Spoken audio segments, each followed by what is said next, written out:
الحمد لله رب العالمين وصلى اللهم وسلم على نبينا محمد وصحبه أجمعين وعشركي كوب إيا السقاشنات إيا كتاب كان حكم وفوائد من روائع الإمام ابن القيم رحمه الله مجالس الملائكة هل كان وحال وشيغي حكمة بوشاكو شيغي عوان لغا دغاي مجالستا أما ميلها ملائكتو أي فريستو كقيب قشو مجالس الملائكة ومجالس الذكر majaalista dikriga majaalis almalaa'ika meelaha malaa'igtu ay fadhiisato waa majaalista dikriga lagu hayo diinta ilaahay lagu hayo horeyna waynu usoo sheegnay oo inaga xadiidkii aan sheegaynay majtamaca qowmun fii beytin min buyuutillah guryaha ilaahay hadday dadku ku kulmaan oo kitaabka ilaahay ay isu darsayaan iyo diintoo dhan baa laga wadaa ay aqrinayaan waxaa imaanaya malaa'igtii baa kasoo qeybgelaysa wa majaalisu allagwi waalghafla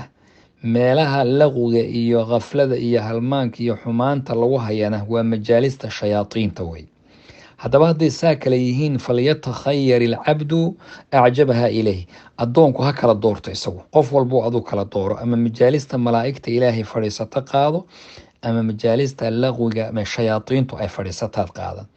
qofkuna fahuwa maca ahlihi fi dunya waalaakhira, yacni kuwaas adduunka iyo aakhira labadaba noloshiisu waxay ahaanaysaa ama qeybtaas ama qeybta. alwaabil asayib buu sheekhu ku sheegay macluumada. alghafla, khaflada aan ka hadalnay oo halmaankaasi waa daa-un cadiimun wa maradun kabiir, waa jiro weyn weeye oo fasahaadinaya qofka diintiisa iyo adduunkiisa labadaba ka fasahaadinaya. min asbaabi alghafla, khaflada iyo asbaabta keentana waxaa kamid a aljahlu billah, inuu qofku jaahil yahay ayaa kamid a. waxaa kamid a suxbatul ashraar, dadka xunxun inuu ruuxu la saaxiibo ayaa kamid a. majaalista dadka xunxunka ah uma banaana baa la yidhaahdaa inuu qofku fadhiisto, an yaxdura ilayha, inaad ka qeyb gasho, ilaa qofka raba uun inuu dadkaa waaniyo uu wacdiyo, oo weliba wacdigiisaasna uu fawaa'id keenaya ma ogi.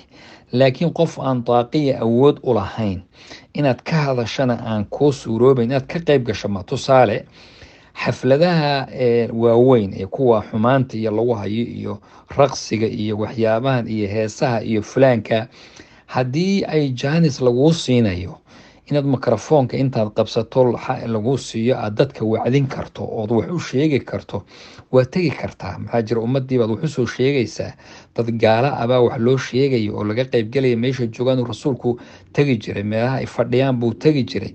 laakiin haddaad og tahay inaanan waxba lagaa qaadanaynin, waxay noqonaysaa qofku ama aan awoodba lagu siinayn, yani laga qaadan waxaa weye inaan lagu yeelaynin, inaad ka hadashaba aan lagu ogolayn, waxay noqonaysaa inaad tagtaana kuma banaana. ayib, gufraanu lkhata, waxyaabaha gefka tirtira maxaa kamid a isagana.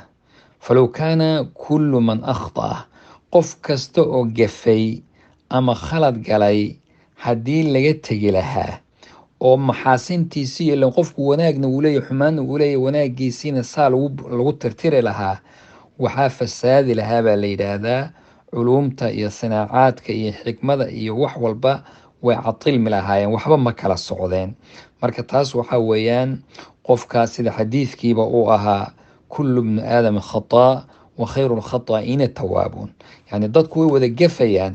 ama xadiidkii kale siduu ahaa, inuu rasuulku yani dadka ummadan uu xadiid uu saxiixa ku sugnaa, haddii aynay dembaabi lahayn dadkan wax dembiba uusan ka dhici lahayn, intii la tirtiraa qolo kale oo dembaabto oo loo dembi dhaafo oo haddana codsato oo loo dhaafa buu ilaahay keensan lahaa.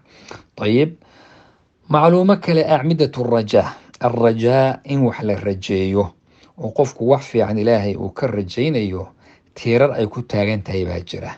man rajaa shay-an lazimahu, qofka wax rajaynaya 3 arrimood ayaa lagama maarmaana inuu laazimaa la yidhaahdaa.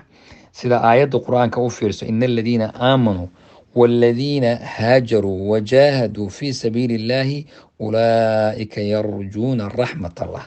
raxmadda ilaahay marka la rajayn, iimaan baa laga hormariyey, iyo hijra iyo jihaad iyo umuur fiican baa laga hormari. Marka waxa weeye qofkaasi sida aayaddii kale, ina raxmat allahi qariibun min almuxsiniin, raxmadda ilaahay way u dhowdahay dadka muxsiniinta. waxa weye muxsiniin fii cibaadatillah, cibaadada ilaahayna muxsiniin bay ku yihiin, muxsiniina ilaa cibaadillah, addoomaha ilaahayna ixsaan bay u sameeyaan. waa dadka mutaqiinta oo ilaahay ka baqa oo daacadiisa la yimaado macsiyadana ka taga. rasuulka ducooyinkiisa waxaa ka mid ahaa allahuma raxmataka arju, ilaahay ou raxmadaadan rajaynaya ee falaa takilnii ilaa nafsi طarfata caynin waaslix lii shanii kulahu laa ilaaha ilaa ant. yani xadiis sheekh albani xasan uu ka dhigay, raxmadaadaan rajaynayaaye naftayda ha ii tala saaranin, rabbi oo umuurtayda oo dhanna ii hagaaji. xadiid kale waxaa kii ah allahuma iyaaka nacbud walaka nusali wanasjud wailayka nasca wanaxfi narjuu raxmataka wanakhsha cadaabak. yani raxmadda ilaahay baa la rajaynaya. waxaa laga hormariyey adigaan ku caabudaynaa, salaadaan la imaanaynaa, yani wanaaga yaan hor la imaan, kadib baa rajada. marka acmidadeeda kamid tahay kow waa maxabatu maa yarjuu. saddexda tiir waxaa weeye maxabatu maa yarjuu, qofku waxa uu rajayn waa inuu jeclaado. laba, khawfu min fawaati, inuu shaygaa aad jeceshahay kaa tagana waa inaad ka baqayso. sacyuhu fii taxsiilihi, iyo inaad u shaqaysato saad shaygaa u keeni lahayd bixasab alimkaan, yani sidii suuragala inaad shaygaa ula timaado. wailaa fahuwa min baabi alamaani. haddaadan saddexdaa arrimood la imanin dee waxaad sheeganaysa waxba kama jiro weyaan. marka waxaa loo baahan yahay shayga aad jeceshahay. hadda waxaan ka hadlaynay waxaa weye waxaad jeceshahay ilaahay inaad raxmadiisa hesho, soo ma aha. waa inaad inay ku dhaaftana aada uga baqayso, waa inaad u shaqaysato. shaqadiina waa arrimaha laga hormariyey oon sheegayno, iimaankii iyo salaadii iyo wanaagii baa laga sii hormariy. kadib bay rajadu imaanaysaa. ilaahay subxaana watacaala ina hadeeyo, rabbina subxaana watacaala raxmadiisa dadka uu siinaya allah inagu daro. wajazaakum allah khayr, baaraka allah fiikum.